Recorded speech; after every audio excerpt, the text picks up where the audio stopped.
আসসালামু আলাইকুম, welcome to my page free time Mizan. আমি মোহাম্মদ মিজানুর রহমান মিজান। চলে আসলাম আমাদের দেওয়ানগঞ্জ উপজেলা 3 নং পারাম্বরপুর ইউনিয়ন 4 নং ওয়ার্ড মাঠের ঘাট নতুন গ্রাম। দেখতে পাচ্ছেন আমাদের এই যে এই খাল পরিষ্কার করার জন্য এখানে অনেক ভাই ব্রাদার গ্রামবাসীর উদ্যোগে এই খালটি আজকে পরিষ্কার হচ্ছে। আমাদের এই সামনে কয়েক হাজার বিঘে জমি এই পানি নিষ্কাশন না হওয়ার কারণে জমিগুলো ফসল হচ্ছে না। তাই গ্রামবাসীর উদ্যোগেই আজকে এই খাল দেখতে পাচ্ছেন মানে জঙ্গল যা ছিল সবগুলো পরিষ্কার করতেছে। তাই আমরা তাদের কাছে বিস্তারিত শুনবো যে তারা কি বলে। এলাকাবাসীর উদ্যোগে আজকে আমরা এই খালে নামেছি। প্রায় 1 থেকে 1.5 বিঘা জমি আমাদের খালের ওই পাশে।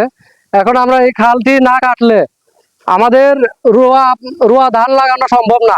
নিজ উদ্যোগে আমরা গ্রামবাসী পাড়া মহল্লার লোকজন নিয়ে ভাই ব্রাদার নিয়ে আমরা নিজ উদ্যোগে আজকে আমরা এই খালটি পরিষ্কার করতেছি। আমাদের দেখার মতো কেউ নাই, কেউ আমাদের এখানে আসে না, কোনো এই খালের মধ্যে অনুদান নাই। আসসালামু আলাইকুম। গ্রামবাসীর উদ্যোগে যাই হোক এই খালটা মনে করেন যে আমরা সকাল থেকে জনগণ এমন খেতা লড়াই মনে করেন যে আমরা এই খালটা সাফ করতে আছি। মনে করেন যে চতুর্পাশে মনে করেন ধান কাটার গুছা হয়ে গেছে, কারণ আমরা এখনো জলবন্ধ হয়ে আছি। হাজার হাজার বিঘা জমি মনে করেন যে বাড়িবন্দি হয়ে আছে।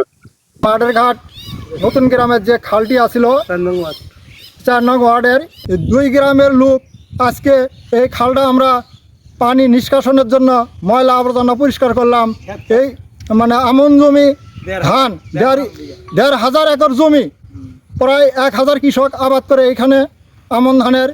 এই পানি বন্দি হওয়ার কারণে আমরা আমন ধান খেতে পারি নাই। তাই আজকে আমরা সবাই মিলে এই খালটা পরিষ্কার করলাম এবং পানি নিষ্কাশনের ব্যবস্থা করলাম। ভাই এই খাল সম্পর্কে আমরা কত হাজার বিঘা জমি যে নষ্ট হয়ে যাইতেছে। বিলত কস্তুরি পানা সুদনে কোনো আবার সুয়েত করে পাইতেছি না। অতীতে আমরা গ্রামবাসী মিটিং দিয়ে যাই হোক এই খালের উদ্যোগ নিছি পরিষ্কার করা। এটা তো আঙরে আবাদ করি খাওয়া নেবো, কত হাজার জমি যে নষ্ট হইতে আছে, ভাত পা আনছি না আমরা। যে যাই হোক এটা আপনাদের কাছে আবেদন জানালাম।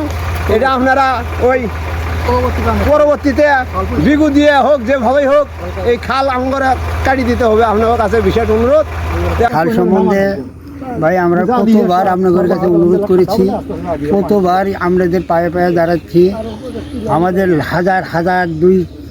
হাজার বিঘে